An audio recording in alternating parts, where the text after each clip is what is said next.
Today's students are expected to learn at a higher level and at a faster rate than ever before, and they need to perform at their very best every day. Combine that fact with the reality that many struggle to get enough food to eat, while more have a hard time finding and paying for foods that are high in nutrition. Hundreds of studies show the negative impact hunger and poor health have on academic achievement. What you do in school kitchens across Tennessee is important, and the value of nutritious food served at school is as high as it's ever been. Hi everyone, I'm Anthony Terrell, Chef T of Shelby County School System. And today we're here to talk about vegetables, herbs, and spices. And here to help me is Miss Tracy. Hi Tracy. Hi Anthony. Hi, my name's Tracy Arnold. I'm with Manchester City Schools. I'm a pre-K through 5 elementary school food service manager. Okay, today we're going to talk about the value of herbs and spices. You know, dealing with federal regulations of sugar and salt and calories and all these things, we've got to find ways of seasoning the food to make it look good as well as taste good for our students. So we're going to talk about the differences between herbs and spices. Can you help me, Tracy? I sure can. Herbs, which we have here on display, some fresh herbs. This is the actual leaf of the plant. These are more subtle in taste, so it will take quite a bit more of these than it would a spice. Spices, for instance the garlic powder, they're more potent in their flavor. Your spices are going to be a little more expensive, but you're not going to use that much of them, so it's a good expense, and it'll give you a lot of flavor in dishes that might not have that. So. Thank you. When we're talking about putting children ready to learn before the teachers, another way to incorporate herbs and spices into your schools is school gardens. You know, this would be a great way for the cafeteria managers or employees to get involved with some of the school things, get with some of the clubs, some of the teachers, and just grow a garden. Start small with just maybe a little herb garden. Then you can go and add things like lettuce, where they can make their own fresh lettuce, salads, do some squashes or things like that. Because what you're doing is you're starting from seed to plate. The kids actually get to plant the seeds, they get to harvest the product, they get to clean it, cook it, and eat it. So they've done the whole process. So it's a learning tool as well as a healthy tool. So let's talk a little bit about salt and sugar. Tracy? Yeah, sugars. I'm going to cover a little bit about sugars. Sugars is one of the products that we're having to try and decrease in our menus, in our recipes. So that's a challenge that we have. But we can do this. This is something we can do. There are a lot of spices that you can use to mimic the taste of the sugars, one of them being cinnamon. We can use cloves. Of course, you wouldn't want to use those whole. If you did, you want to take them out. Ground cloves would be okay. We've got nutmeg. We have ginger, which is in a lot of your Asian-inspired dishes. Very good sweetener. And another thing along that same line, and maybe not spice, would be honey. Honey is a natural sweetener that is wonderful, and it's really good for you. It has a lot of health benefits. But drinking or eating products with too much sugar can cause multiple health problems as well as a decrease in your energy. Kids will, take their sweetened drinks and their sweetened foods, and they'll eat those, and then within about 45 minutes, their energy level will plummet. And what good are they in a classroom? They're not going to be a good learner if they don't have the energy to make it through the day. So we want to make sure that our recipes are adjusted and they supply these kids with what they need to make it through a school day. As we know, our health standards tell us that we really need to decrease the amount of sodium that we have in our meals. So one way to do that is, instead of using salt or sodium, we can use herbs or spices. Some things that come off the top of my head: rosemary, basil, thyme, garlic. Those things that are nice, earthly type seasonings that can enhance the flavor of food as well as decrease the use of sodium. So that's another practice we need to start using in our cafeterias. Another one I was thinking of is maybe onion powder. I don't know if that's what you said or not, but onion powder would be one that you could use as well. Another smart thing, as she said earlier about sugars, when you're dealing with natural fruits or vegetables that are sweet, just say for instance a sweet potato. Once you bake it, it naturally brings out the sugar. If you just add a little cinnamon to it, you just increase and enhance the flavor of something that has a natural sugar with it. And you didn't add any sodium to that product.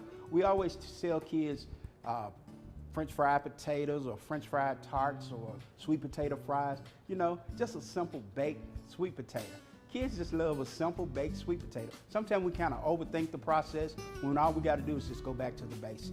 One thing I want to cover too is just a review. When you're using fresh herbs and you're using the ground spices or the dried spices, the fresh herbs require twice the amount that you would use when you would use in the dried spices. So you want to make sure to pay attention to that whenever you're looking at your recipes. Okay, so we've talked about herbs, we talked about spices. Now let's get into doing some recipes for you guys, okay? Let's get started with our first recipe.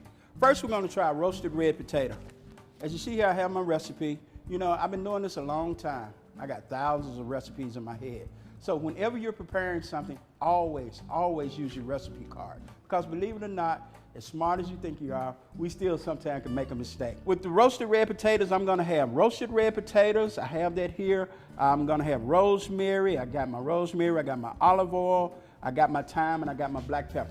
So whenever we do a recipe, you always wanna read your recipe, prepare your product, and then go through the steps. So now that I've prepared and gotten all my products together, now I'm gonna go ahead and get started. You always wanna, again, wash and clean your produce. And with these potatoes, you always wanna make sure that you cut as close to uniform sizes as you can. Because if you have big chunks compared to small chunks, they won't cook evenly. So it's important to do that.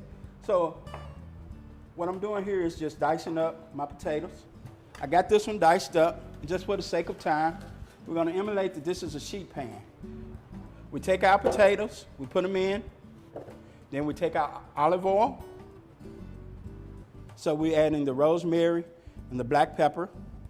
And you wanna incorporate all these ingredients together. And you wanna spread them out over your pan evenly. You always wanna make sure that you never, ever overfill your pan, because when you put a whole lot of vegetables in, you create steam, and that eliminates the roasting process.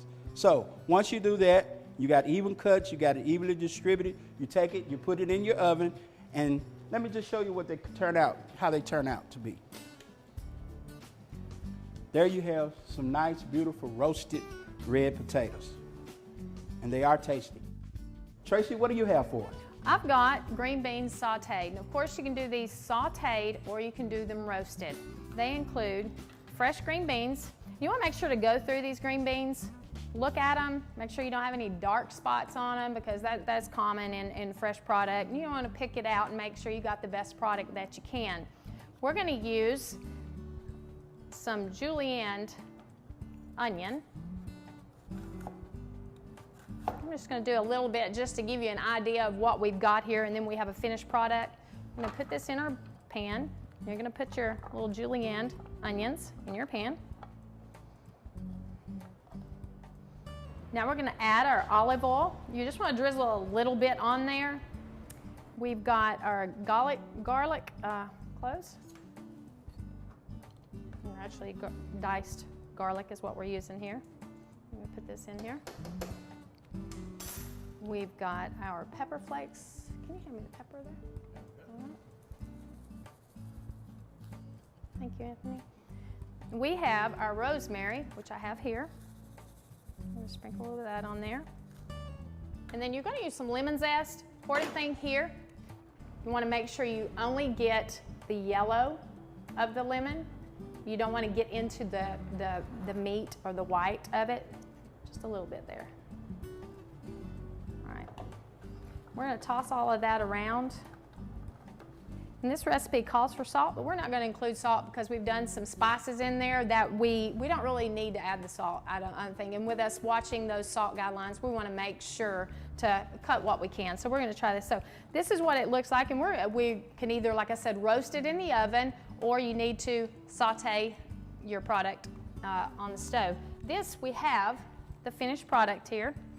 And I did add the lemon zest there in that dish, but we're gonna add some on top of this, which is fine. It's like a garnish, you know, and it gives you just a little bit of flavor.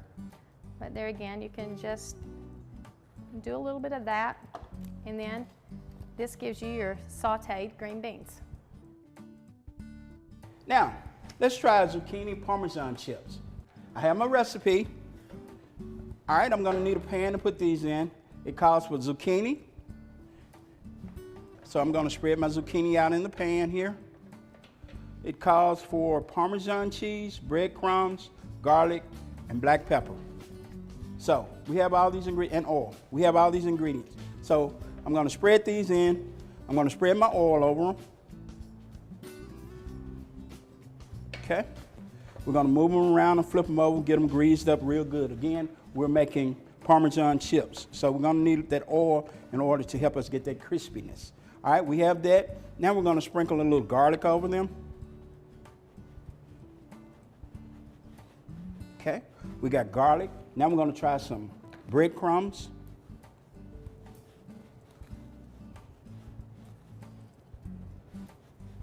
After that, we're going to add the Parmesan cheese. You always have to follow your recipe because I find I love Parmesan cheese. Because with me, I love to put a little extra on it, but always follow your recipes, all right? And last but not least, a little crushed black pepper. Fine ground black pepper, I'm sorry. Now, you just simply take these items and put them inside the oven, and you bake them off at 350 for about 15 minutes. Once you finish that process, this is what your end result looks like. Zucchini Parmesan crisp. They are good. Chef T, those Parmesan crisps, the kids really love those. That's a really popular thing at the schools. Yeah. For our final recipe, I've got my recipe here. We're going to go over spicy fiesta beans. This is easy to make, and it's got a lot of flavor in it. So we're going to go over that right now. Let's get our beans. We got a vegetarian or a pinto bean that we've got here, and I've got those already opened up and put in here. You don't want to drain those beans. You just want to place the beans in the bowl. You're going to start with some chili powder. And these recipes will be attached at the end of the video, so the proper amounts will be there. This is just for the presentation. We've got some cumin. We've got some paprika. We've got garlic powder. Some onion powder. Remember, we're not putting any salt in this, so these items are going to give it a lot of flavor, and it's going to make up for the fact that we're not doing that. We've got our red pepper flakes. So I'm also going to add some diced green pepper and some diced red pepper for some added flavor. Wow. This also makes a pretty presentation. And then we're going to mix this up really good. That looks great, Tracy. So we talked about a lot of things today with herbs and spices. Always remember, whenever you can eliminate sugar and sodium from your recipes, please do so. Try using herbs, fresh herbs as well as frozen herbs. In those school gardens, man, that would be a great thing to do with our kids. And always remember, you cannot teach a hungry child.